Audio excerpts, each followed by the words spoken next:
Welcome in, everybody. It's season number 2 of The Three Wise Men. I'm Danny Holbrook, joined by Nate Garlock, Miles Holiday. The whole crew's back. Guys, what a great summer. I'm so glad to see you. Yeah, I can't believe it. Somehow we continued to trick them into letting us do this. Season 2 is renewed. As long as they continue to unlock the studio and let us in, I'll be here. Absolutely. Were you surprised to see Nate? I was very surprised to see Nate. Yeah, I was really surprised. I'm telling you, the mail moves slow. You guys should have sent that letter a lot sooner. It's absolutely an action-packed photo that they've given us for The Three Wise Men. It's a beautiful picture. It took 30 seconds? Yes. Two of us look really good. Yeah, I mean, I'm telling you, it's fantastic. Look at it. It's beautiful. And Nate is searching for something in the back. I'm going to try to find that letter. Guys, how was your summer? Everything good? Great summer. I'm excited to get back season 2 with you guys. Football right around the corner, and so many great things in the summer. I really missed you guys. Absolutely. And what about this set they got for us here? This is big time, right? Upgraded for season 2. I love it. You know, it was a good summer. It went really fast, but I'm glad to be back with you guys. And this season's going to be great. We got a lot of great guests already lined up. We're going to continue to bring in local coaches and players and talk to some of the best people around this entire area. Excited to bring it to everybody. All right, let's get going, guys. A little bit of the same format this year. We're going to start off with Dime and Dave Bowen. Best thing we saw all summer. Miles, I'm going to throw it to you. Well, I got to experience the Lima Locos for the first time. Went there this year, and the number of fans was absolutely spectacular. The people love Lima Locos baseball, and you know what? They responded. 8th championship. How great is that for the Locos? I talked to Chad Ahrensberger. He said the big turning point for their season was when you threw out the first pitch at the Locos game. They went on a magical run after that. Congratulations, Locos, on 8th championship. I'm here for the people, Nate. I am here for the people. You know, everything I said, yeah. I take it all back. All right, you guys have completely ruined it. I take it all back. Well, wait till the show goes on. We're gonna. I think your picture ruined it. Fair enough. You know, for me, it was a busy summer. Did a lot of stuff with the family this year. We went to a lot of Reds games. We saw a lot of sporting events. We had a chance to travel all around. I got a chance to see that beautiful, beautiful thing called Great American Ball. Oh, that's a beautiful. It's a cathedral. It's amazing. It's beautiful. I'm going to take Miles one day so he can fully, truly appreciate it. Will they let him in? Well, make sure that my Pirates are there so you get a win. Yeah, that's exactly right. But beyond that, you know, we were able to do a lot of traveling and just getting to spend a lot of family time this summer, which isn't something we typically get to do. Schedules are crazy. Boys are all in sports. Got one heading off to college, one starting high school. Just a lot going on. So it was just a great summer, and just being able to spend time with family was my best thing. Well, it's a good thing that you mentioned that, because you won't be on the Three Wise Men next week. Dave Bowen's going to be in for you. Because why? Because we got to move the Michael Garlock down to college. He's going to be starting his freshman year. The Michael Garlock. That's how we told us we had to start talking to him. Big time hits people differently. Last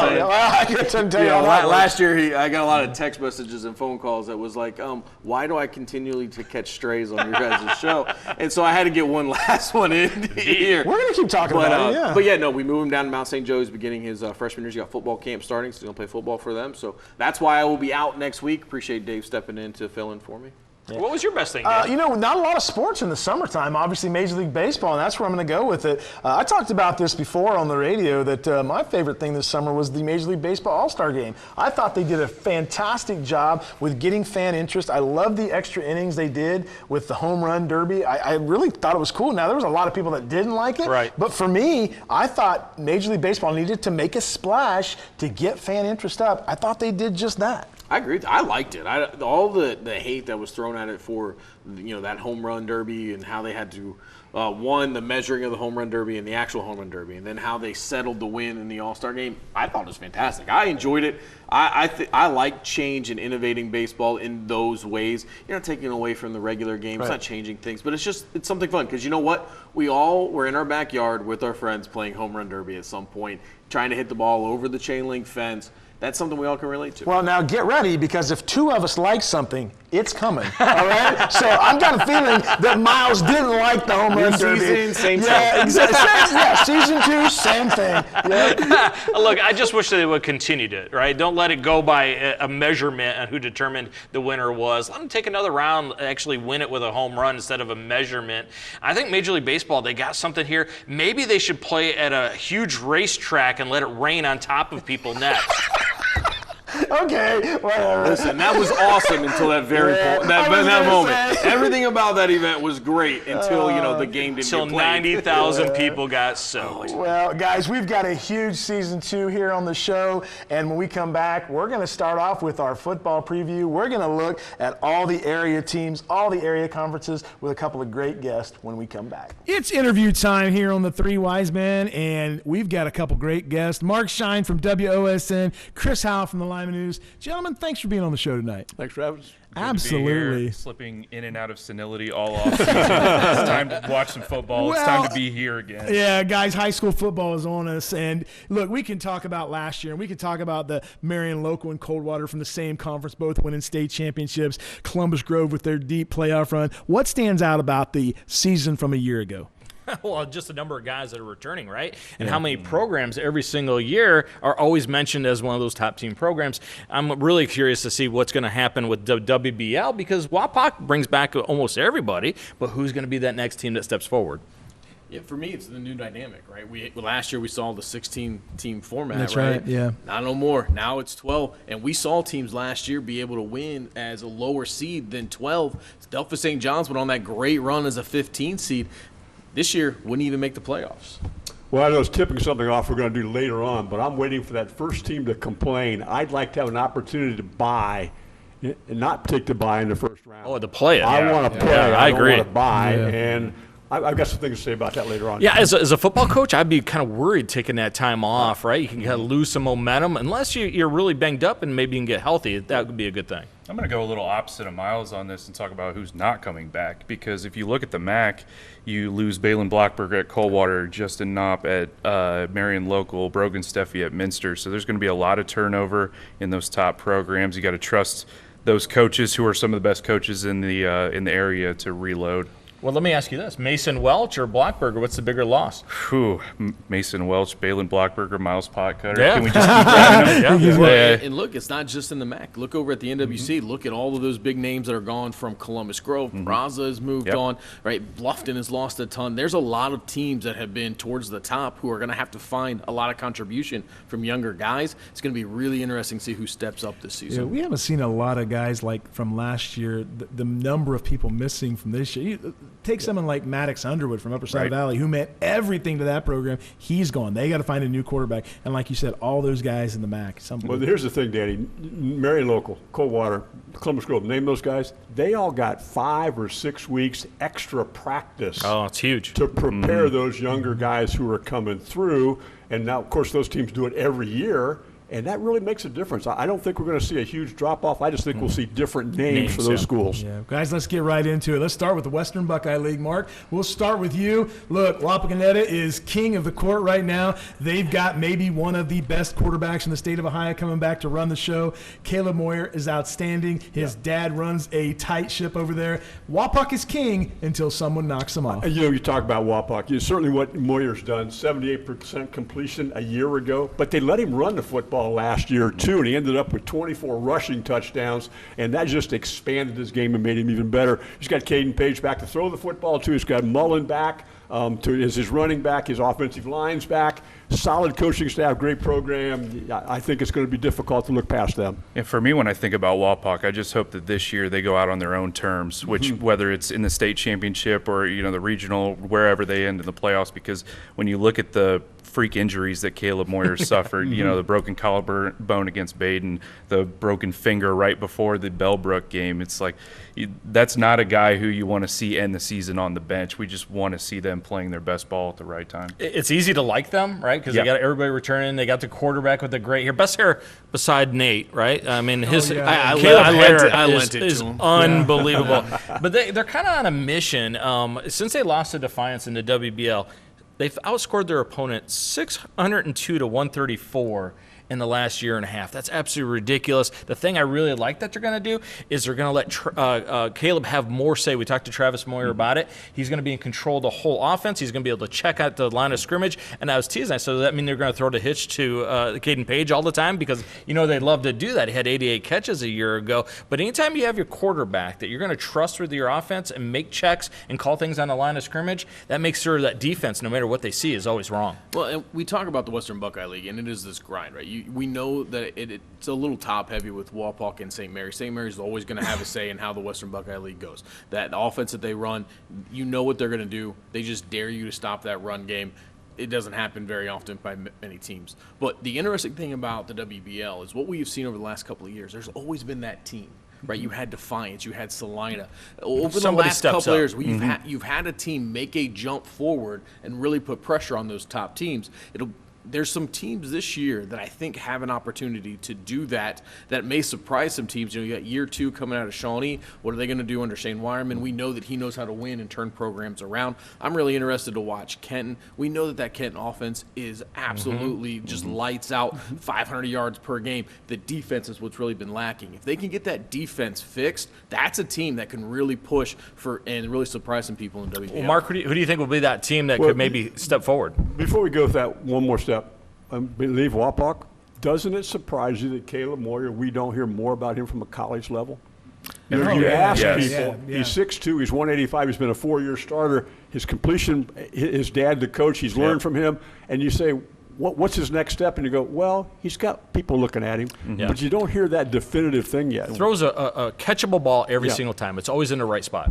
It reminds me a lot of the conversations or lack of conversations that were going with Carson Parker over LCC a couple of years ago. Yeah, where you very couldn't believe that he wasn't getting more interest, but what you see, that's a college level, high level football player. It was really baffling at times with him and with Caden or with Caleb. It's a lot of the same thing. It's got to be the height, right?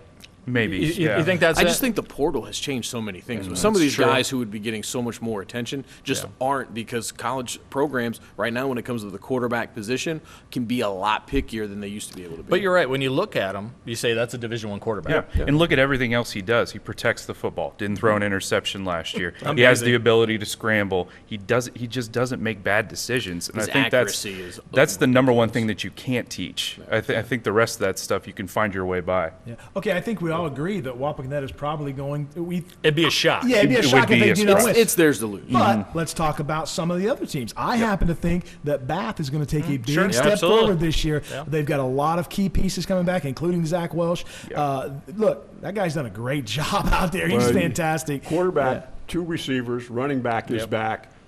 If they could fix their defense, because they gave up about as many points, 32, plus they scored 32 a game. If they can fix their defense, they have a chance to be in the running. Well, you got a guy like Jack Rader. Your defense is going to be pretty good, and Sullivan at linebacker. Here's something to build with, right? But I agree with you. Sometimes it looked like, well, we practice offense 80% of the time. We'll practice defense on Thursday, right? They are going to score a lot of points, and sometimes that's the look you have with those teams that are high octane, but they're going to score a lot of points. And you look at that league, who's going to be able to score with them in that league? I don't know if anyone else other than Wapakoneta can. And don't forget about James Davenport on the other side of that line, and then Carson Kennard in the linebacker to the secondary position. But guys, man, we had a chance to be at the WBL MAC Combine a couple weeks ago, and Logan Markley is just a big athletic target out there, and Zach Welsh's arm looked really good. I think you're going to see a lot of electric plays, and don't forget about Mikey Hale. He had a 99-yard touchdown run last year. Called that one. That was fantastic.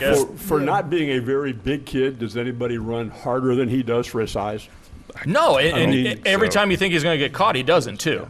Yeah. Let's talk about 2 other teams, guys. You look at Shawnee in year 2, and you said it earlier about the Shane Wireman tenure. This is a team that went to 1-8 in the league and 2-8 overall. I look for them to make a big leap. Now, when I say big leap, I can see them winning 4 or 5 games. And the other school I want to discuss is Elida. Without Ryan McGue and Amari Walsh no longer there, those are 2 big losses. Yeah, I think for Elida, obviously, you mentioned it, the 2 big losses, losing Amari, I think, especially when they did, that was just not something they were prepared for. Right. And you can't replace Amari Walsh. You don't usually just have another one of those type of players in the pipeline.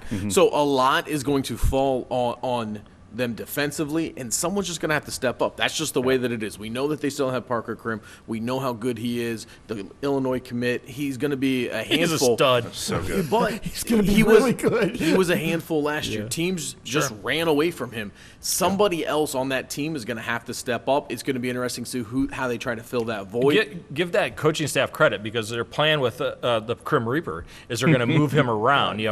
Last year he'd be a defensive end. Okay, we'll run over to the left because he's on our right. So smart move by them, jump into a 3-4 defense, and they're going to move him from spot to spot. Going to be tough to find. And when it comes to Shawnee, my only real question for Shawnee is the size. They weren't very big last year. They graduated a lot of that.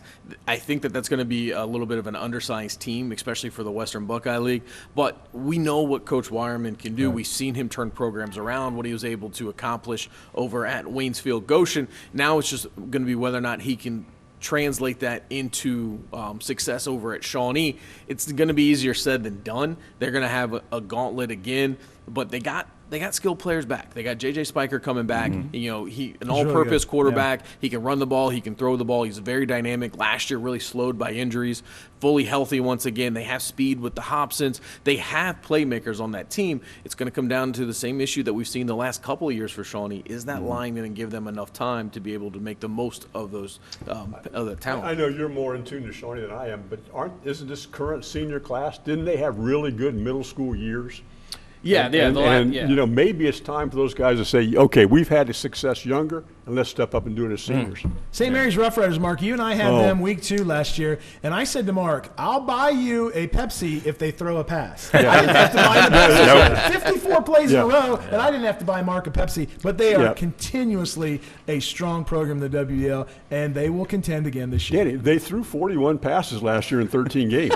What do you want, Danny? Come on, that's more than 3 a game. I mean, Air Coryell, right? If you're going to beat St. Mary's, you better beat them early in the year, because as that offense gets in sync and you keep getting that trap sweep dive and over and over and over again, the linemen get more in sync with the backs, you got to get them early in the year. There's nothing more disheartening as a defensive coordinator when you have the right call in your mind and you know it's going to be the buck sweep or it's going to be the inside trap, and they're still getting 8 yards a clip. And that's what that St. Mary's offense will do to you. However, I mean, no more Osborne, no more Mayberry, and they're losing 3 of the 4 or 5 guys up front. You're right. You better beat them early because that system offense, by week 7, they're just going to be back to what they always are. Well, and they lose guys every year, though. That's what's beautiful about that system. 2 years ago, 0-5, remember? And they got the system going. Plug and play, and a lot of it, too, is obviously the cohesiveness as the more they play. But I also think it's that style of play that they do. In week 5, 6, 7, 8, 9, and 10 is grinding on a team who, when you're fresh in week 1, 2, and 3, maybe that line, you can take a few more hits. You're not as beat up. You're not as sore. There's not as many injuries. Come late in the season, the style of play that they have, it is just punishing. Do not want to see it. Yeah. Well, guys, the irony is they needed a touchdown pass to win a playoff game last year. That's true. That's right. Way to go to Parker Beam for that. But you look at that running game, too. You're going to see a lot of Caleb Schmidt. He got a lot of run last year, especially when Mayberry, I think, went down with concussion. You're going to see a lot of Aiden Minerding. There's going to be a little bit of an adjustment period, because especially when you got to replace a guy like Camden Roth on that offensive line. But St. Mary's really churns these humans out, and Bo Fry knows what he's doing. He does. Does Van Wert look good to you on paper? I was just going to 17 starters back. Right, Yeah, okay, you lost Briston Wise, got that. But there's a lot of pieces returning at Van Wert, too. Oh, I like Micah Collins, a great deal. And Chris was out at practice last week. Yeah. Zach Crummy, I can't wait to see him behind the center. Keith said it was a set it and forget it pretty much. He's going to be the starting quarterback, and why not? I mean, the kid's 6'6", 240. But the real emphasis there is Van Wert has had this run of just having really good weapons, and that kind of took maybe an in-between year last year. But as you mentioned, Micah Count, a kid like Xavier Kelly, who their second half of the season was probably their best player. Oh, he's fantastic. But unprompted, Coach Recker mentioned Evan Kenneke and Roman Martin. So I think those are a couple guys we need to have our eyes on. They return a ton of talent on defense. And Coach Recker, you know, he loves to make a living on the defensive side. I kind of have them as a sleeper in the WBL. Awesome stuff. All right, guys, let's go over to the Midwestern Athletic Conference. Surprise, surprise. My front runner is going to be Marion Local this year. I know that's shocking to you, but yes. I'm really going on a limb there, Danny. So bold. Remember, I stick with one team all year. I'm going to go with Marion Local. Guys, it's just an absolute factory. We watched it all last year. No, I'm sorry. We've watched it all the last 15 years. It's the same thing. Or at least 64 games in a row. It was funny because I had them in Columbus Grove in the playoffs, and I'm watching this kid stand over on the sideline, and he's just throwing a ball, and he's this big, tall, 6'4" kid. He never got in the game, and the guy was like, oh, yeah, that's our freshman. He's quarterbacking next year. He's probably got the strongest arm we've ever had here, and he may be the best we've ever seen. Oh, good. And the Grove people were sitting there going, really? Hey, before we continue, though, with the MAC, do you think we should take a moment of silence because Brogan Steffi is no longer with Minster? And I know that hurts your heart, right? Yeah, right. Yeah. No more man cries, right? The real moment of silence for Minster roster is that they graduated 18 seniors, Yeah. and they're supposedly having a new starter at every single position on the field this year. Now we can get Brogan Steffi on the show. He's got time. Absolutely. He's got time, yeah. Here's the thing about that league. Every single first-team player in the league graduated. Mm-hmm. On the all-league team, every single player was a senior on the first team. That's unbelievable. Let me ask you guys this, and we've talked about this before. What do you guys think the secret is over at Marion Local? Look, they're just kids It's like important. everybody. There's no secret. It's just Let's important. go around the table. And what do you think the secret is? Yeah, it's just important, right? The community sets the standard, the kids live up to it, and they support it, not just by being at the games, but financially. They make sure the program has what they want, and they have a guy that charts the course and makes sure they stay on the course. It's no secret. They just do it better than everybody else because it means more. Chris? I actually asked Kurt Gottemiller this question at the press conference at the state basketball tournament, and he just said, "Look, these kids are together from age 0 up until age 18 when when they decide what path in life they're going to take. A lot of 2-parent homes too, which obviously doesn't help or doesn't hurt anything, maybe something about throwing hay around on the farm too, might have something to, whatever they do in their off time." Mark? Well, if you remember 2 years ago when they won the state championship, they asked, Coach Good where things were at, and he said, yes, we try to win championship, but what we do is we chase excellence. Every single day in practice, our goal is to get to excellence. And you can't ever do that, No. but that's a goal for them every single day. And you throw that together with 6 weeks of extra practice for their young kids. Mm-hmm. He was in the media the other day, and he said, we liked it when we played a 1 seed against a 16. And we got our JV kids ready for one more game next year. It's just what they're able to do in their program is where they're at right now. Well, for me, it's just a culture for them, right? There's a lot of schools that are going to give you a lot of sound bites, and you're going to hear a lot of coaches say a lot of the things about, we got to work hard, or it's going to matter more to us, or we're going to outwork everybody, or no one's going to put in more time than we are. All of these things that you hear coaches talk about, but at Marion Local, they mean it. They don't talk about what they do; they just do it. There isn't, Coach Goodwin's not going to give you a lot of long-winded interviews, right? Nope. He's not. He doesn't do it for that. Especially when you call him the wrong name. You get a chuckle out of him every now and then, as long as it was his dad. As long as the name you called him was his dad, he won't be too upset with you. But but that's the difference. I think is that the things that they do, everything has a very intentional purpose, and it's done intentionally, right? And not every program does that. A lot of teams will talk about it. A lot of kids will say, "Yeah, this is what we want to do," or "This is how we're going to handle our bit." Marion Local, they just do it, and now that started a really long time ago, and they've been able to build that. They have stayed the course. They've never gotten away from it, and you see what it is now. It's a lot easier said than done. Think of how many games too where they get up by 2 scores and the team just kind of folds, right? Because that's Marion Local. We have no chance coming back. So success does breed more success, right? Right. Well, what's like that old saying, right? It's was it about the Cowboys? Maybe it was like don't be intimidated by the helmets. Oh, that's the Browns or whatever. Yes, Yeah. But it's that way. Marion Local has reached a status at this point where a lot of programs, when they see them on the schedule and they see them come out of the tunnel and they see them on the field, a lot of kids are like, well, we're going to lose this week. And, that's a lot of hard work has gone into getting it like that. Mark and I had him 2 years ago, and they played Ansonia. And Ansonia came into that game number 1 in the state. They had the best running back in the state. And they took the ball down the field and scored. It was 7-0. And Mark and I were like, whoa. And then Marion Local reeled off 63 points. Right. Like, you just made them mad. That's all you did. But here's the thing for me, though, Mark, that I have a hard time understanding how Coach Goodwin motivates them year after year. Do you talk to NFL coaches and college coaches who say that's the key here? If you win 1 championship or 2 championships, is going out. They don't have any problem with it. Or maybe I don't. We don't see the hard work. Well, I think here's another thing about them. If you look at their kids, they look like the kids at everybody else's school. Yes. Okay, they've been in the weight room. Yeah, they're a little bigger. Yeah, they're a little stronger, but they don't have those. Oh, okay, Dirksen comes through every once in a while. But, most of their guys are just average-looking kids who can flat-out play and can work. They do a great job, too, of making sure they don't ask their kids to do things they're not capable of, right? And then they execute those things. They're one of those teams that kind of know what they're going to do when they show up on Friday night, but they're just going to do it better than what you can do to stop it. I think we also need the assistant coaching staff there is outstanding. And it changes a little bit, and they bring in some new ideas. I saw twice last year schools try to throw flea flicker on them, and there's 2 defensive backs. Stayed home. They're Yeah. just Great discipline. well-coached teams. I had him last year in the playoffs, and I remember against Grove, Drew Louse took a pitch and he went 70 yards, and I described it as the call, and I said, and there goes the MAC Defensive Player of the Year. 70 yards up the sideline. All right, Yeah. so who could be the team or teams that maybe have a shot? Coldwater graduated a ton, as you said, but it's still Coldwater, Not right? as They're going to much as have Minster. it, guys, right? Yeah, Minster graduated a ton, but New Bremen and Versailles, they have a shot, right? I kind of like St. Henry. St. They were Henry. young last Yes, sir. year. I really like that group. I think they're coming along. Look, it's the when we play Marion Local, if we can play. Look, now we're watching teams say, well, Marion Local only beat us by 21. I mean, we're starting to gauge this program by that. If you lose by 21, you're happy.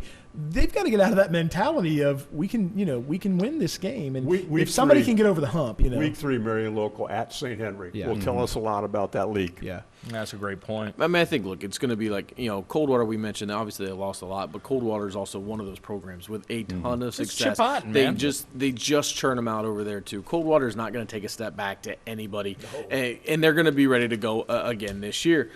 Honestly, the rest of the MAC, St. Henry, I think that they have some good pieces there as well, but it's a lot more questions for me this year with the MAC once you get past Marion Local and Coldwater than I think we've seen in a really long time. St. Henry's one of the only teams that has their lead backfield returning out of all these teams. And if you look at Charlie Whirling last year, something like 850 yards rushing. If they could get him going in that game and really control the clock, then you could really put him on the ropes and actually make him play 4 quarters, if anything. Carter LaGuire might be one of the best athletes in the whole conference. You get him the ball in Yep. space, he can do some things. We watched them play St. Mary's last year, and up 3 quarters, they played right with them, and it's a really good group. All right, New Bremen, Versailles, come on. 6 starters back for both of them. I mean, No. it's nothing against either one of those programs, and I mean we know how tough the MAC is, but it's just there's a lot of questions with the rest of those programs. It's hard to envision right now if you look at those teams, starting even with Minster and you go down, without being obviously ingrained in those programs, who's going to come in to make so much difference to jump them up into that next level? Right. I have a thought about that. Marion Local walks into the facility knowing they can win. Their opponents come in going, we can win if. Yeah. There's I that. think that's the I difference. saw a great tweet this week. We were at the Hall of Fame game, and somebody tweeted out that the Chargers were using Marion Local's locker room in the Hall of Fame. That's great. They better put it back the way they found it, too. All right, guys, let's look at the Northwest Conference. The Columbus Grove Bulldogs on top of the mountain last year. What a season they had. Now they've lost Trenton Barraza. They've lost Kylan Mays. They've lost a lot. And I think one of the teams we need to look at in this league is Lima Central Catholic. They are loaded this year, guys. Your thoughts on the Northwest Conference? Yeah, no, I think it's LCC right now is got to be the favorite going into the season. They have talent everywhere on both sides of the football at the skill positions. That line is only growing. This is an offensive and defensive line that a couple of years ago was starting 5 freshmen. And you were like, oh, man, that's going to be difficult for the Birds. But it's also one of those things that eventually is going to pay off, right? So now you've got a ton of experience on those lines, along with Brady Parker, who's only going to get better. Last year, his first year playing varsity football, really saw him start to grow after week 1 and 2. Finished the year being able to use his feet, looking way more comfortable. He throws a great football. They have skilled position players out on the outside as well. Yes, they graduated Matthew Quatman, and Mylan Cowens is not there anymore either. However, Matthew battled injuries for most of last year. Yeah, they had to play without him, or at least without him as 100% for most of the season. And same way with Mylan Cowan, they didn't have him towards the end of the year. So this is a team that played without their 2 best guys who aren't there anymore on the skilled position. They already know how to do it. They don't have to learn that. They're not wondering who's going to step up. They also had 2 guys who were freshmen in the backfield, Eddie White and Carter Lester. Yeah. Those Eddie guys White, now, watch you get another year underneath with those guys in the backfield. This is a T-Bird team that I think really is set up for a really nice run this year. Now, the question, you have a brand new head coach, right? That's never easy. Coach Stolly has been in that program for a long time, though. He is a lifelong T-Bird. He's been around the program. He understands that tradition. But it doesn't matter who it is. Anytime you walk in year 1, it's difficult, and it's going to take a little bit, especially as a first-time head coach. But he is set up very nicely to have a very, very good year. I think LCC's mission this year should be to unleash Brady Parker. Let him throw the ball down the field a little bit. Let him run the ball a little more. I mean, he only had 135 passing attempts 1 year ago. And, when you're behind that line that's got Andrew Baldoff and Don McKee. McKee's huge. Yeah, you got Eddie White in the backfield and Caden Falke mixing in, who is one of the best linebackers in the state, sidebar. You really need to use those weapons to your advantage. Get the ball out to Lawson Flores. Get the ball out to Michael Quatman as well. Jackson White. Yeah. Mark, the Bulldogs in Columbus Grove, they still got a Barraza. Yeah. They've still got their starting quarterback. They've still got some nice pieces. Now, they lost a lot on the line. They lost a lot. I think Columbus Grove is going to be really good again. And I'm really interested to see how Landon Best plays. He was third-team All-Ohio as a sophomore, broke his leg last year, came back and played in basketball, but you could tell he wasn't 100% even in basketball season. So I'm curious how healthy he will be because he's got wideouts and a tight end he can get the football to, and they can be really dynamic offensively. And we know Coach Schaefer always puts together a good defense. So I wouldn't go to sleep on the Columbus Grove Bulldogs yet. Oh, got to recover 3 linebackers. Those linebackers for Columbus Grove is good as and Mays up front to stop those guys. So if they can find a way to get 3 good linebackers again, because those linebackers were absolutely amazing for them a year ago, they can be in the hunt again because they're going to be a physical group, right? Yep. But I do like LCC. When you write down everybody's talent, who's got better talent than LCC? Agreed. And the thing with Columbus Grove, look, we don't want to bet against them. They're good year in and year out. But they've got an uphill climb. This is a team that's only returning 1 offensive lineman. Even with having Landon Best back, someone's still got to be able to block, and he still has to have time. And 9 of their 11 starters on defense are gone. Sure, that's a lot of talent that you have to replace. So Columbus Grove could also be one of those teams where you got to get them early. If you're going to get them and you're going to put those losses on them, you better make sure you do it early in the season. Danny and I saw Brady Parker earlier today. Dude's thick. Yeah. He is thick, man. They're going to do a lot of quarterback run. They're going to run the football. And then Coach Stolly, where you at? Let him throw vertical at least once a quarter, right? Let him go deep. You could tell he lived in the weight room. The one thing he said to Miles and I when we talked to him today was I said, who do you got to beat? And he said, we got to beat 2 teams. We obviously got to beat everybody. We got to beat Grove, and they got to get by Bluffton. And he talked a lot about Bluffton, and that's what I want to talk to you guys about. Look, this is a squad that if Columbus Grove didn't exist, they'd be top of the king. I mean, they'd be right up there. 9 years in a row now? Yeah. This is a great program. They do it right over there, but they did lose a lot too. Quarterback's back. Take East's back. Yeah. That's good for them. You talk about LCC throwing the ball down the field. Colin Stahl is a defensive guy. Yeah. And I'm curious, a lot of head coaches go, I got to be the offensive coordinator and call plays too. I'm curious how their coaching staff is going to play out. Will the defensive guy now as head coach say, I'm going to call offense too, and how that adjustment takes place? Well, you should. If you're the head coach, you should call the offense if you're good at it. If you're not, hire somebody. As you talk about teams, though, Danny, I talked to some guys in the league say, watch out for Fort Laramie. I was going to bring them up. Wait a minute. They graduated their quarterback. They graduated their 2 best wide receivers, and they said, wait till you see their young, skilled players are really, really good, and they're different. Because they averaged 110 more yards through the air than anybody else in the conference last year in a league that kind of is run-oriented or a mixed pass-run, a mixed type things. They throw the football around, and that makes them different.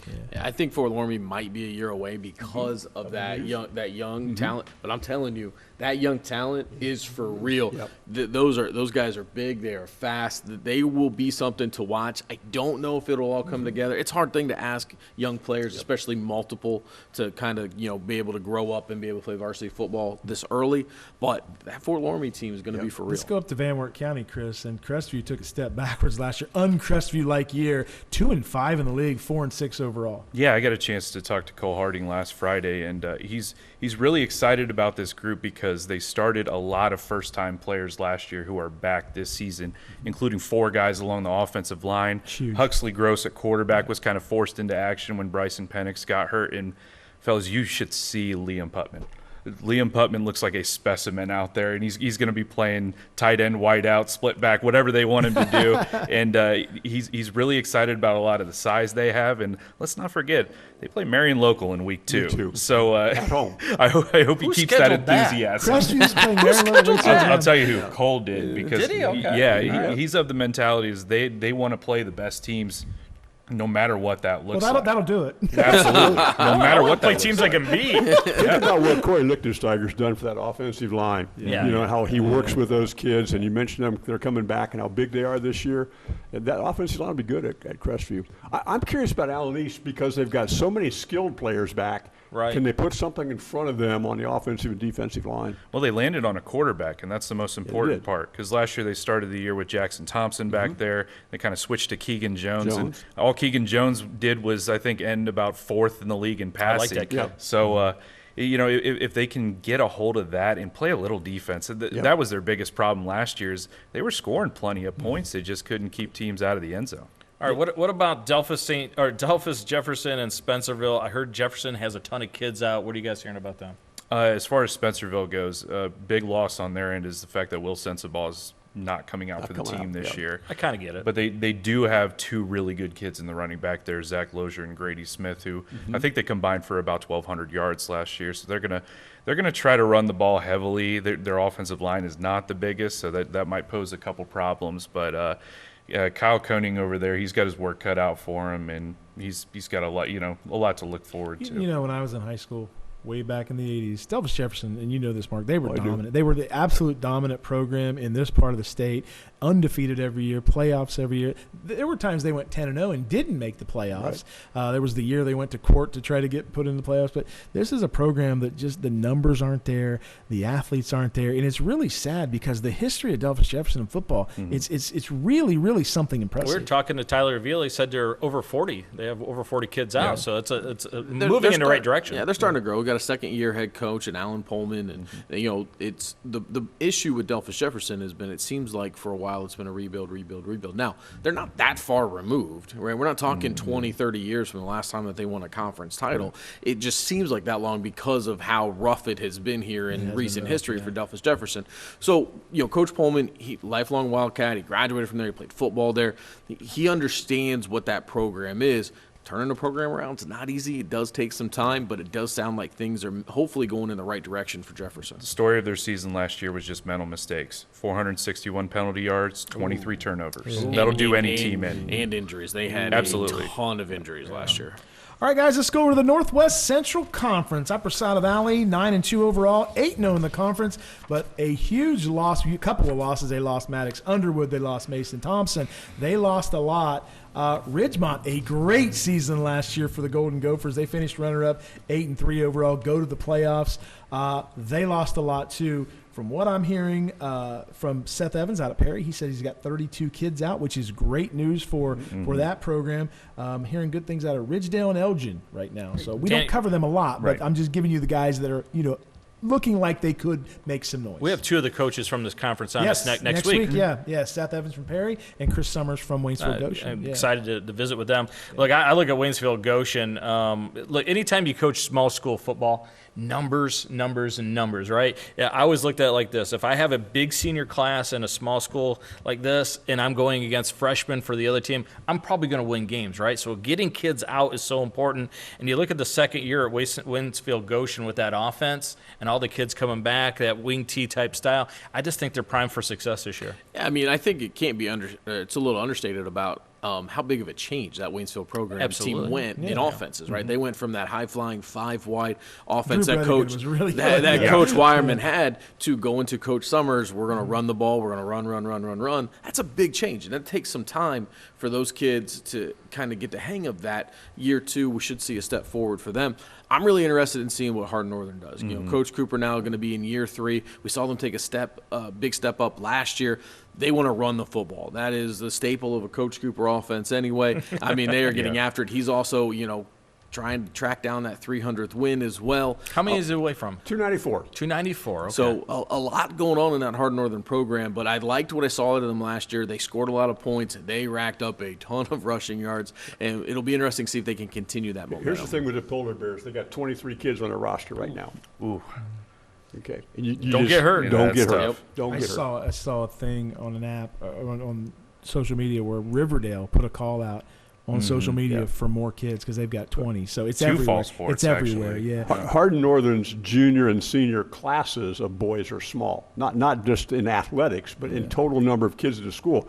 they have a pretty good percentage of boys that come out for football. There just aren't a lot of boys in their junior and senior class. Let me ask you guys this. Caden Lowry's taken over for Maddox Underwood. Maddox Underwood may be the best athlete that school's ever seen at that quarterback. He was fantastic. Did it all. Yeah, how tough is that going to be for that young junior? And I say young junior because he's a first-year starter taking over for Maddox Underwood. I think you need to lean on players like Ryan Roberts and Bo Sanders because you have the strong guys in the backfield, strong guys up front. Those can be a quarterback's best friend, especially an inexperienced guy. But, Presota Valley ran the table in this conference a year ago, and I don't think Dustin Price is going to expect to do any less than that. It's going to be incredibly difficult, though. I mean, you're talking about a dynamic player who did everything for that team. Arguably the best in school history. That's where the offense came from. They're going to have to find out another way to get that offense going, because whether or not he was carrying it or he was distributing it, Maddox Underwood did everything. Here's the thing: Elgin's got more kids back than anybody else in the conference. They were 5-6 last year, and in those 6 losses, they give up 30 points a game. So Elgin's got to figure out how to stop people and use that talent they've got coming back. Going to be a good season in the Northwest Central Conference. Let's look at the BBC, the Blanchard Valley Conference. Liberty Benton been living on top in the penthouse for a long time, guys. Look, I'm not saying it's going to happen. I'm not saying upset city, but there's a young man slinging the ball over at Lipstick that I'm absolutely – he's my new Brogan Steffi. Oh, great. Any chance he's a senior so we don't have to go through this? No, he's a sophomore. I know. Years of me gushing about Mark Kirkendall. We need to get a chart of Danny's man crush. I'm telling you, kid's fantastic. It's not weird or anything, Coaching guys. staff's fantastic. They've got the athletes. I'm telling you, this is Lipstick's year. Now, Liberty Benton, loaded. D1 athletes. This is going to be a fun season. Now, Ada, I think they're going to take a step back. They lost a lot of athletes, but they've got numbers. Not so fast, my friend.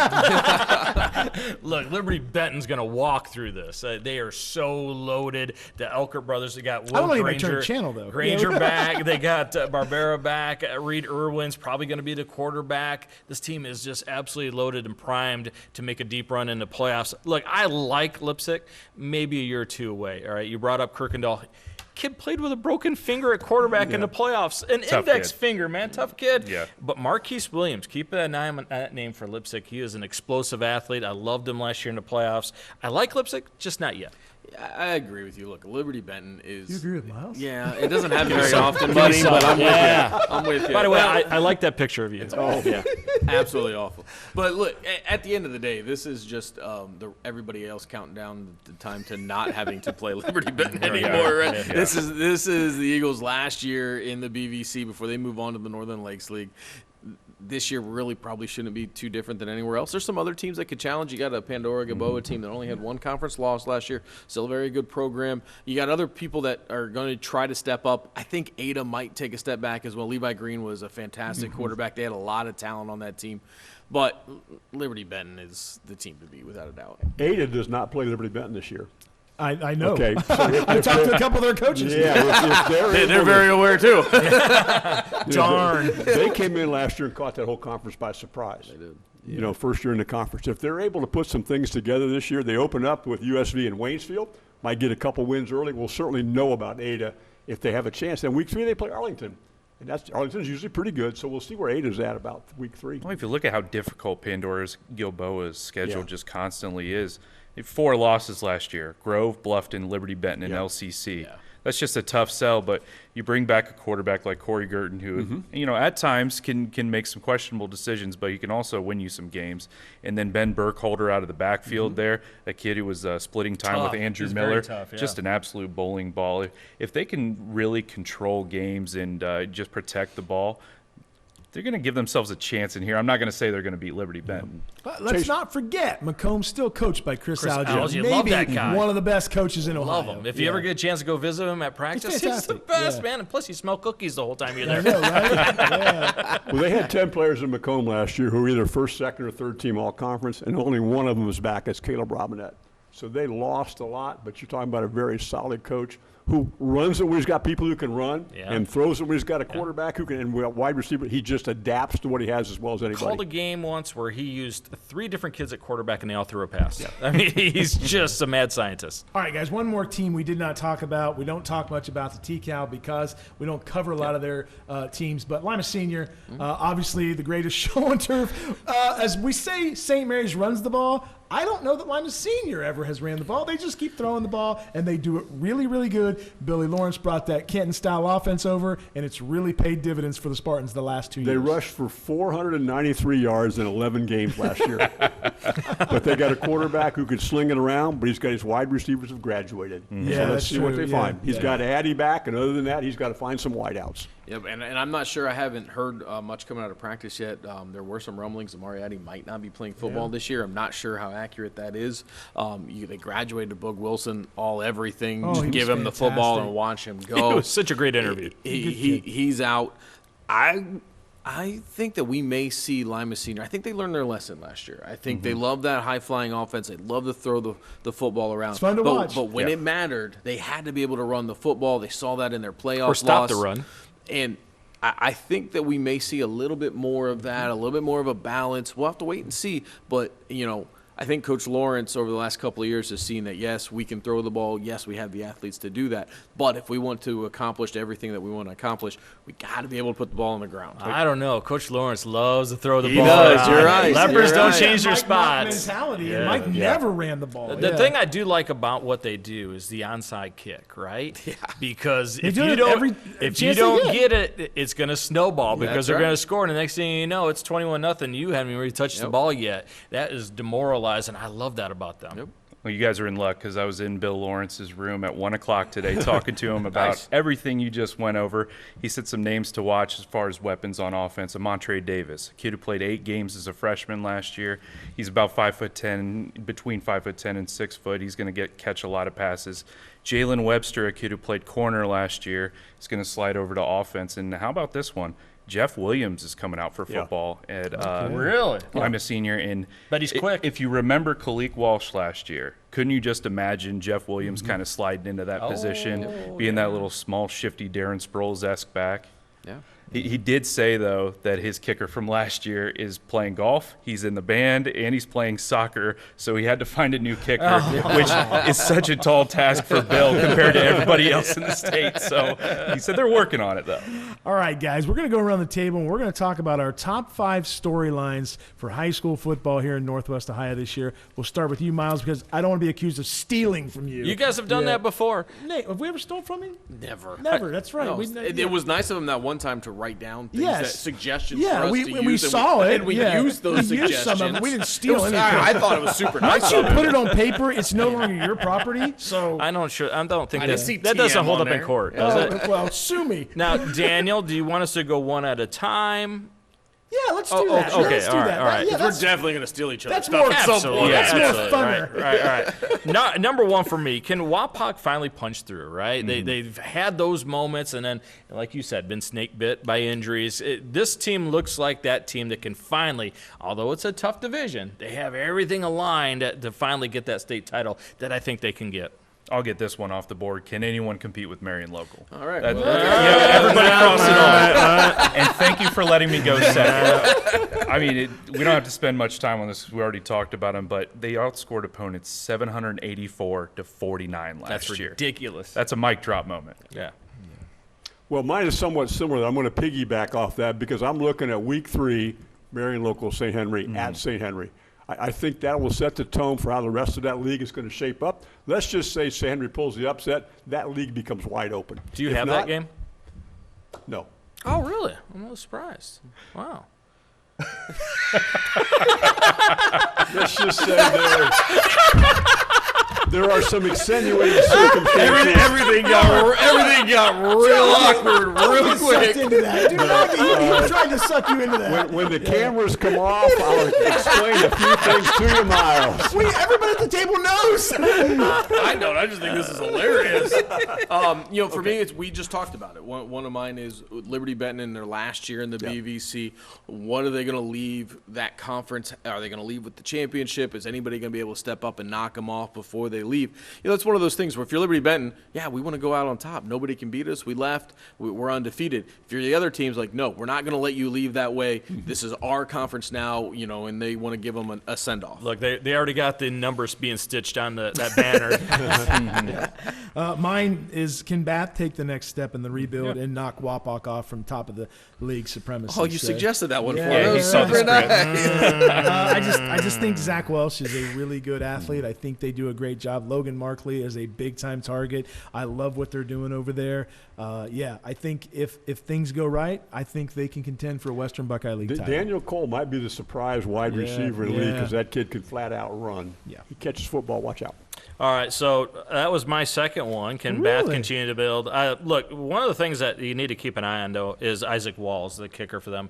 If you follow him on social media, dude's kicking like 55-yarders. And if it comes to a close game, it's nice to have a kicker that can help bail you out and get you that win. You don't have to score a touchdown to do it. So I think that might be a big thing for Bath. Wall's got to sit behind Carson Myers, who played in the Hawaiian Tiki Bowl as a kicker. That's right, So they're kind of continuing that tradition with Bath kicking. My other one, I kind of piggybacked off Nate here. Can anyone challenge Liberty Benton in the BVC? And my biggest takeaway from Scott Garlock's preseason information he sent me was he said that Connor Barbera is actually going to be their starting quarterback because they want to keep Reed Irwin as an outside weapon. So, on to you. I'm going to go with Landon Best. I want to see how, he's going to be the man to lead the team as a quarterback. He's a 3-year starter now. How healthy is he going to be? He's got wideouts and a tight end to get the football to. I want to see how Landon Best plays this year. Yeah, staying in the NWC, for me, it's what we talked about with LCC. Can they capitalize on all these offensive and defensive weapons that they have? This is about as complete of a team as they have had in quite some time. Can they take that next step? Can they go on that long run? Can we finally see them playing for a state title? It's going to be a difficult challenge at times, especially with a first-year head coach, but they have the talent to do it. I'm going to stay in the NWC. And how does Columbus Grove bounce back after losing the Offensive Player of the Year and the Defensive Player of the Year? Look, if anybody can do it, Columbus Grove can. They've proved it year in and year out. Just reload. But it'll be interesting to see now that LCC has got enough or maybe more firepower than Grove if Grove can maintain supremacy. Well, Grove's just mad about that, right? Oh, yeah, everybody's absolutely. talking about LCC, and that's But just the rightfully theme. so. Oh, Yeah. sure. We win the conference every year, but everybody's talking about LCC. Yep. It's got to make them angry. My number the third one I'm trying to say, the third one I have, which spread team is going to be the first to remember that you have to deal with bad weather in November? Right? We see this every single year, don't we? Every single year we see this. You fall in love with what you're doing in August because the weather's great and you're slinging it, and all of a sudden that wind and that rain and that snow, and you're like, oh, we have to be physical and run the football in November. Which spread team in our area is going to figure that out first? I'm going to go back to the NWC and just say, who is the best quarterback in the NWC? Because I think 3 guys right now have a legitimate case. Brady Parker, LCC, Tate Gieske, Bluffton, and Landon Best, Columbus Grove. I mean, obviously, we talked about the trendy pick, Brady Parker. He's rightfully up there, but you look at Tate Gieske's numbers last year: 1,000 passing, almost 2,000 passing, and 1,000 rushing. And he went to the Manning Passing Academy this offseason. So that kid's been working.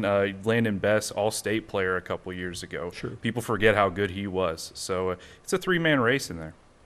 Well, I'm getting away from teams and individuals a little bit. I want to know which football game will be the first one to get moved from a Friday night to a Thursday or a Saturday because we don't have enough varsity officials to do football games anymore. That's a good point. And we're moving towards adding that 6th player or 6th official to every, which will break up good crews and make even fewer crews out there. I'm concerned about it. What is the rationale to adding an official to a crew when we're having a problem getting officials? I don't understand what the OHSA is hoping to do there. I think there's a lot of coaches who would agree with you with that, Miles. Hard-hitting journalism. We'll get somebody from the OHSA in here. Good luck.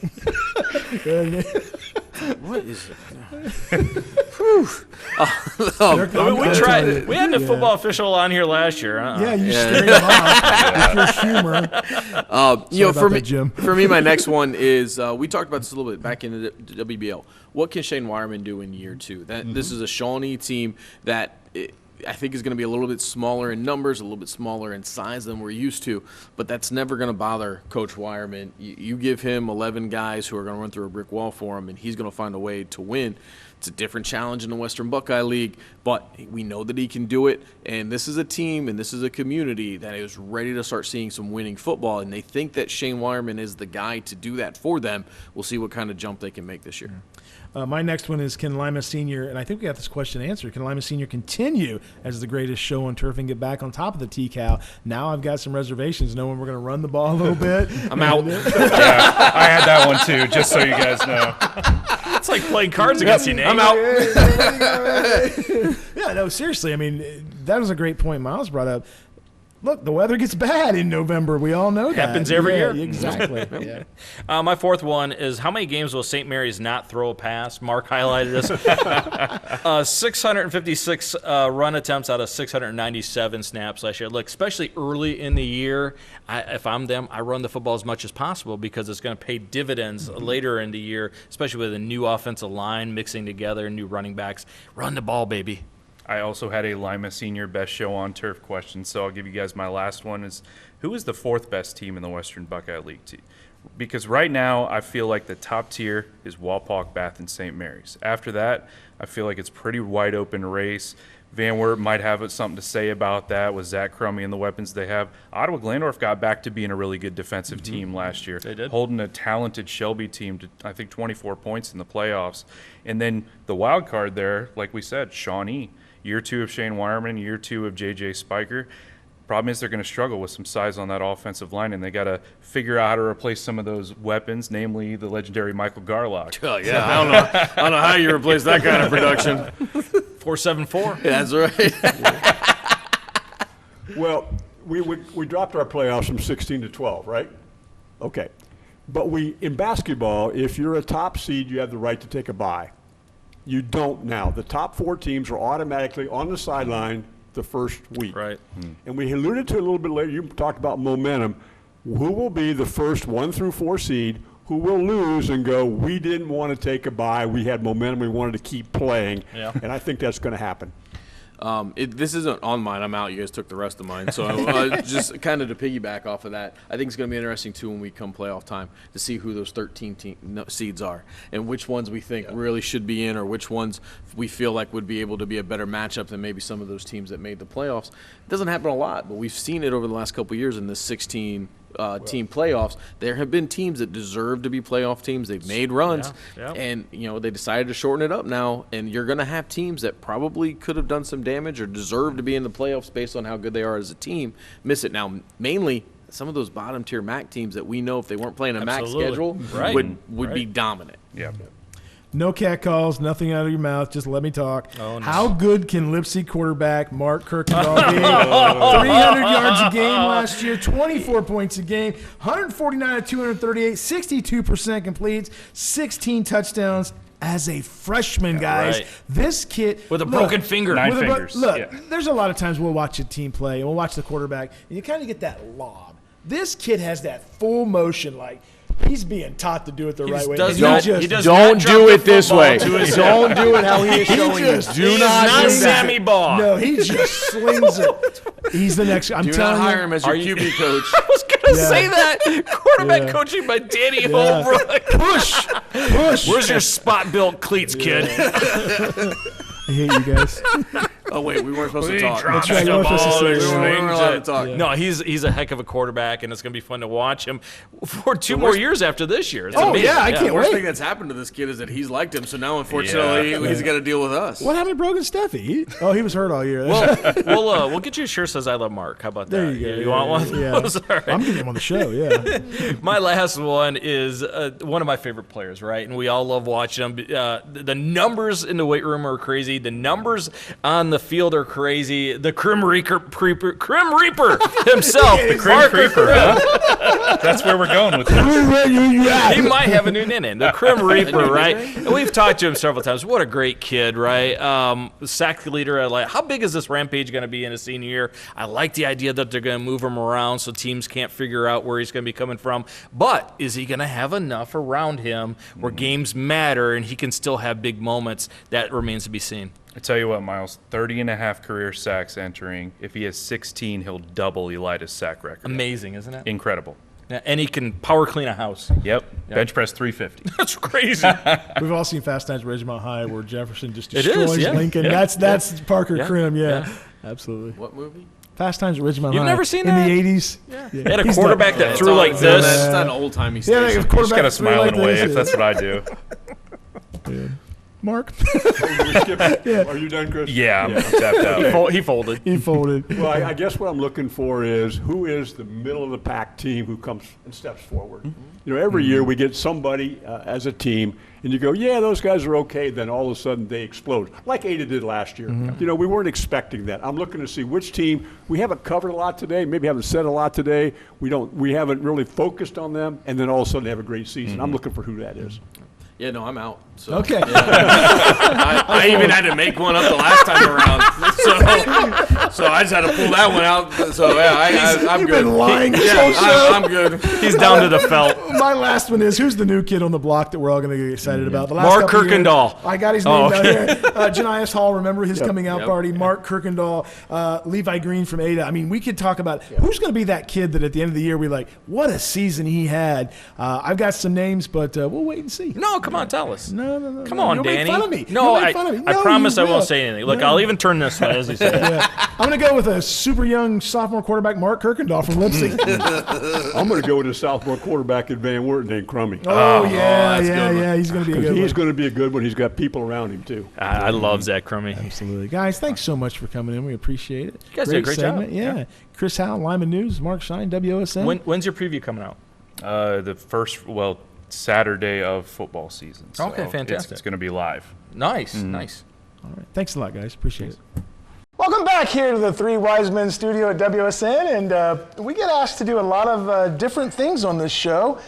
I don't even know how to explain this. This is Miles listen. Holliday. I'm Danny Holbrook. This is Nate the Great. And I got so let me explain a little bit Yeah. here. You do that, A yeah. lot of stuff has happened this summer. I told you guys I traveled all over with the family, and somewhere around Yellowstone and the Grand Canyon,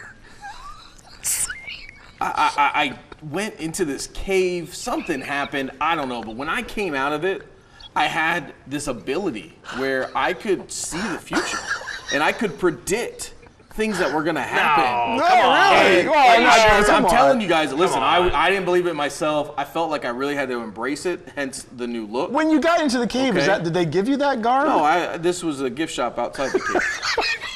Okay. And so I felt like I really had to embrace this. No, and that's what the look it's is a good for. look. And listen, Yeah. it feels like it enhances the power. It does. And listen, I had a feeling you were gonna act like this. I figured you were gonna be juvenile, I'm not and you weren't acting. gonna believe me, and you felt like this was all Okay. made Yeah, up okay. and not real. And so I'm gonna prove to you guys and to all the viewers here tonight that I am Nate the Great, and all will be true. Okay, so we're gonna test this, Nate Yep, the Great. absolutely. Okay. We're gonna just randomly give you envelopes that Danny and I put stuff Yeah, in. so I asked you guys to do this, to put some envelopes in. All right, we're good. Keep them away from me so I can demonstrate my all right, powers. envelope. There we go. Nate Okay. the Great. See if it's sealed. Yeah. No cheating. Predictions All right. these are predictions for the. For this upcoming season. Okay. All right, this upcoming football season. I don't want to go too far out. It gets a little shaky once we go No, too far out. I there, get right? it. I mean, you're still learning your powers. This is gonna be for this year. Let me think. Does Elvis know you have his glasses? I'm feeling, I'm sensing inside this envelope. It could happen seriously. Okay. Okay. Okay, it could happen seriously. It When could you guys happen open seriously. that up, let us know what that says. Let's see if my could prediction is happen. true. It could Serious. happen seriously. It could happen seriously. This is wild, weird stuff. He has to put his glasses on. Oh, weird. It could got happen old over the summer. seriously. The NWC qualifies more teams for the playoffs than the MAC. This came into focus as I was holding that envelope, and I gotta tell you, fellas, I think the NWC, this could be pretty accurate. I'm thinking about 6 teams from the NWC could make the playoffs. I think maybe we're only looking at 4 or 5 from the MAC this So year. does I Nate think the they're going to Great- pick. I think they're going to pick each other off. I don't think that we're going to see as many, especially with the 12-team format. Yeah. And because of this, all will You're come talking true Grove? because I am Nate the Great. Grove, Bluffton, LCC. Fort Loramie. Fort Loramie. Allen East. Okay. Crestview. Crestview. Oh, yeah. I think these teams could all make it. Write this down. We might Wow, be able to use this it. is All right, awesome. This All is right. good so far, Nate. All right, number 2. You can open this one. Yeah. All right. Okay. Just, yeah, so yeah. All right, let me see if I can get a read on this one.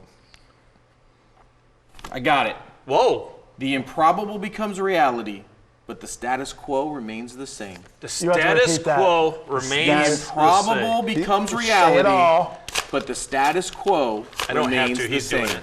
Oh, yeah. Yeah. Say it again, Nate. You don't tell Nate the Great what to do. Nate the Sorry. Great. Nate the Great. Boy, we have jumped the shark here. At Caleb WSA. Moyer throws an interception, but Wapak wins anyways. Whoa! It is improbable to believe that It Caleb is improbable, yes. Moyer will throw an interception after not throwing a single interception But they still all win. of last season. But the status quo of Walpock winning will remain He's the same. never thrown an interception, has he? This He is has not. amazing. All is will come amazing. true because I am Nate the Great. You are Nate the Great. All right, he's next on a one. roll. Next one. He's on a Oh, I think this one's going to be a good one, fellas.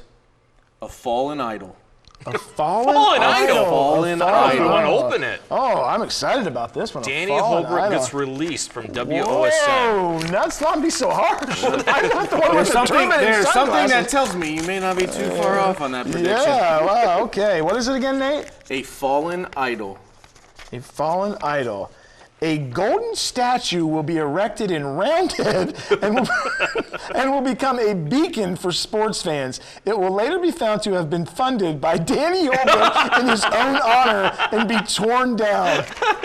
A fallen idol. A fallen Unfortunately, the ego is enough. He buys his own statue. He tries to make it a mecca. Once it's found out That's who why you've funded been his picking own, up all those cans. Yeah. it is torn down. That's weird. I'm sorry, buddy. Yeah. I'm One sorry of to us bought tell our you. own plaque, and it wasn't me. Yeah. Dogs will love that statue. Yeah. All right. This is so ridiculous.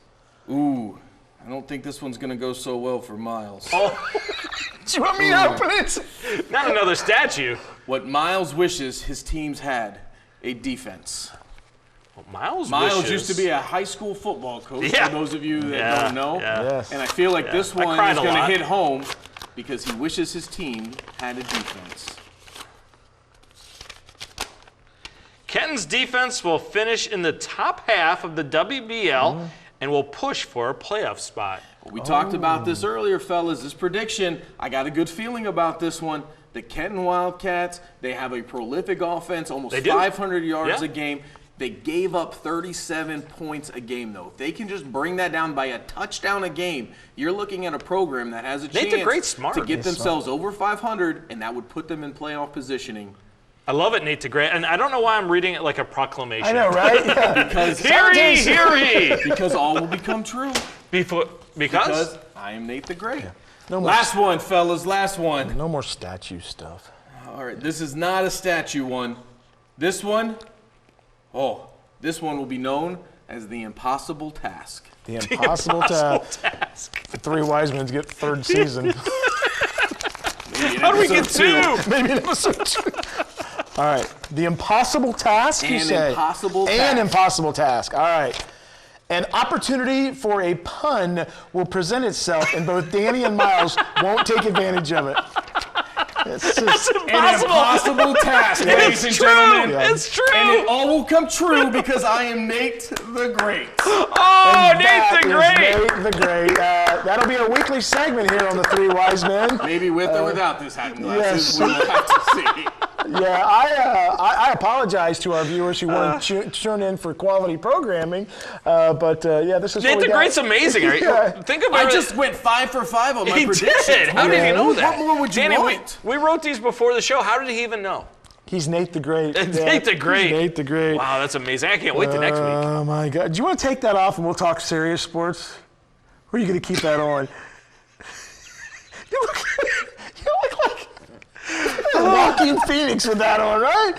I just got hit in the head with something from my hat.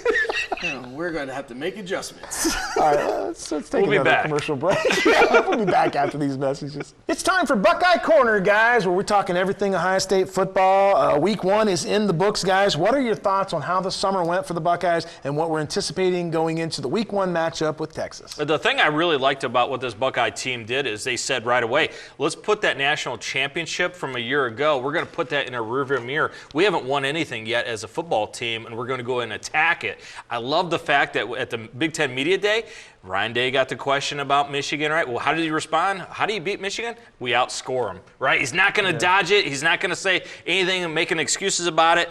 We went to practice on Thursday. Talent, absolutely everywhere. They're going to be fantastic. They're loaded everywhere. Might be the fastest Buckeye team that I've seen in recent memory. 2 guys that stood out. Mylan Graham, number 5, the receiver. He's going to be explosive. He's going to be a big part of what they do. And then Bo Atkinson, that big defensive end. Danny, his reach is what, 7 foot? I mean, it's ridiculous how he can get to the quarterback with those long arms. He's going to be fantastic. Yeah, I mean, look, the story around this entire team is going to be the youth. This is a young team. Talented In theory, right? I mean, that's the one thing with this Ohio State team. Not a lot of guys on this team that have proven themselves. They got a lot of guys that have got to prove themselves. They got to show that they can play Ohio State football and that they can help lead this team to another national championship. The thing that I love the most about this summer is that we haven't named a starting quarterback yet for Week 1. I think that is a very, very smart move by Ryan Day. I think we just hold on to that. We don't get the number 1 quarterback under center. We give reps around, and we don't prepare ourselves for what should be an absolute explosive atmosphere against Texas. Unbelievable that we're doing this again. How do we not have the starting quarterback Maybe yet? we should ask Nate the Great next week. Yeah, we should do that, yeah. Did you guys see that guy, by the way? He was amazing. As I was coming back Love in, I the saw him shades. leaving. That is a sharp-looking dude. Yeah, he's a good-looking guy. Guys, for me, it's the depth of this team. It's Ryan Day, and Urban Meyer talked about it when Ryan Day took over, was once he gets his program established, the depth is going to be amazing. Spencer Holbrook talked to Miles and I today, and he said, look, you look at that offensive line for this year, the starters are set, they're already in place, but next year, he said, we've already looked at the 2 deep, and he said, it's unbelievable. The number of people and the number of players, and it's just an unbelievable thing what they're doing. We've never seen a Buckeye program bounce back like this.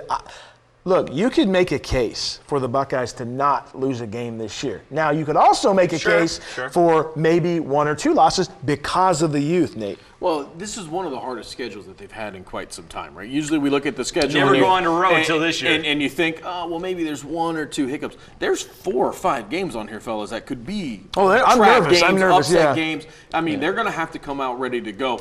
You know, one of the things that I am excited about, all joking aside with the quarterback situation, is we all assume it's going to be Julian Sain, right? It's his to lose. Right. We believe that's who is going to be the quarterback.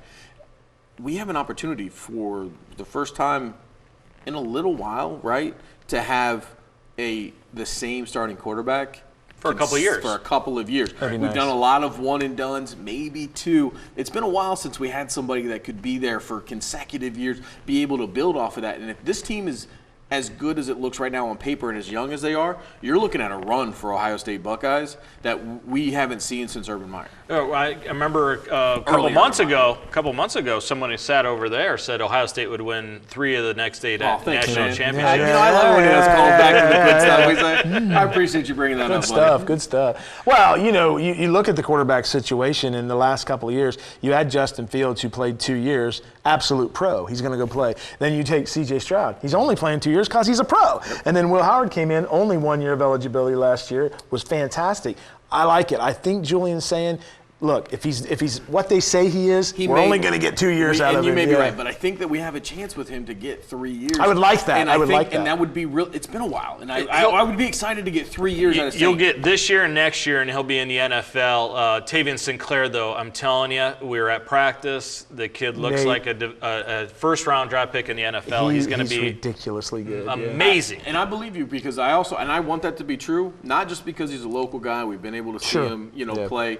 in high school. The very first time we ever talked to Tavion St. Clair on any of the formats that we are on, we got offered there, and I said and I told people that this kid, after watching film, has an opportunity to be the next Heisman quarterback at Ohio State, and I still believe that. Guys, it's time to make our predictions for the Stolly Superstar Players of the Year. We're going to go offensive player, defensive player, and special teams. Let's start with you, Miles. All right, on the offensive side, guy down in Wapakoneta, I think you might have heard of him, right? Great, Nate the Great told us how great he is. He might throw an interception, however, they're going to probably win. I think they're going to win the state title as long as they stay healthy. Knock on wood. I love Caleb Moyer. I don't understand why big-time schools are not offering him. He does everything. Name a time you saw him make a bad pass. You can't, right? He hasn't thrown an interception in over a year. Right, what bad pass is there? Even just a short pass, though, he puts it on the right spot. Yeah. It's always in a catchable spot. The guy is absolutely fantastic. Good runner, good leader, good thrower. I think he's going to be our Stallion Superstar Player of the Year on offense.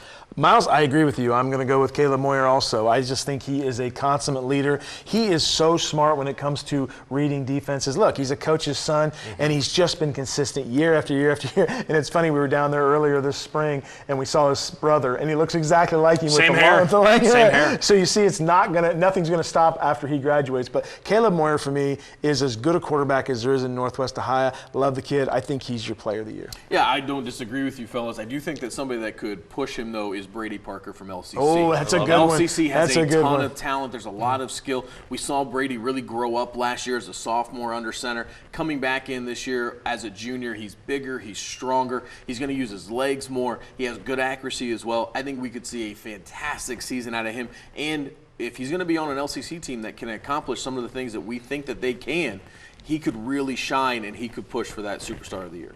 All right, Miles, let's go to the defensive side of the ball. Oh, boy, there's so many guys to pick from, right? We are very blessed in Northwest Ohio with tremendous defensive players. Love the Crim Reaper, Jack Rader over at Bath. But I'm going to go with Caden Falke at LCC. Just a prototypical, tough, hard-nosed linebacker. Linemen can't reach him, and he's always a contact magnet running to the football. I like him. I think he's going to have over 100 tackles. I think he's going to be our Defensive Player of the Year. I'm going to go with the Illinois commit Parker Crim. I think he'll have 700 sacks this year. I just think jump over the line. I just think he's a wrecking ball. He's so big. He's so strong. He's so fast. When you watch them, we talk about it all the time. Those kids that jump out. He jumps out on the field. He does, He's the best player on the field. He is a legitimate D1 prospect. We're so proud of the kid. He's going to go to Illinois. I think he's going to do great things wherever he goes. Can Ohio State still offer him? Right? I would love to. I'd love to. Yeah. I want him to go to Ohio State. So listen, I'm going to throw out a name that I don't know that we've ever talked about, that has ever been mentioned. You talk about Parker Crim and the great year that he had. He had the 21 tackles for loss. It's just a ridiculous number. Absolutely. He had 102 tackles on the season. Great number. Jaden Mustaine from Kenton. Yeah. As a sophomore. Yeah. 150 tackles. Right. He led the Western Buckeye League in tackles. Watch out for that kid his junior year. If this Kenton defense takes the step forward, it's going to be because of him, and that could lead to a huge year for him. Great pick. I saw him a couple times last year. Never stops playing football. Always runs to the ball. He is one of those guys that is all effort all the time. Special teams, Miles. I know you are fond of the special teams. I love special teams. I'm going to go with the kicker at Bath, Isaac Walls. Just follow him on social media and watch a kid make 50-yard field goals. It's a lot of fun to watch, right? I just think he's going to be that guy in our area that's going to hit big-time field goals throughout the year for Bath. I'm going to go over to Ada, to Hardin County. Caleb Hickman from Ada, 20.3 yards a return last year in the kicking game, and he doesn't have to share any time with Kane Fisher. He graduated. Caleb Hickman's going to be back there by himself. So I think he's going to have a great year. For me, I'm going over to Shawnee, Jaron Bagley. If it wasn't for Amari Walsh, Jaron Bagley's probably the Western Buckeye League Specialist of the Year. He had over 19 yards, return yards on kickoffs, over 19 yards per carry on punt returns as well. Just a dynamic player. I saw him take a huge hit against Salina last year. Comes back the next week. Not afraid of that contact. He knows how to create space for himself. I think that Jaron Bagley's going to take that next step. He's my pick. Guys, season 2 is underway. What a great first show. Next week, join us. We're going to have Chris Summers from Waynesville Goshen, Seth Evans from Perry High School, and Mark Shaw will be back to do a volleyball preview. And Nate the Great will be here. Nate the Great. No, he won't, because the other prediction is that I will be moving my son into college and we'll have to miss season 2 episode 2. It comes true again, fellas. Nate the Great knows Dave Bowen will be Join in. us next week for the 3 Wise Men.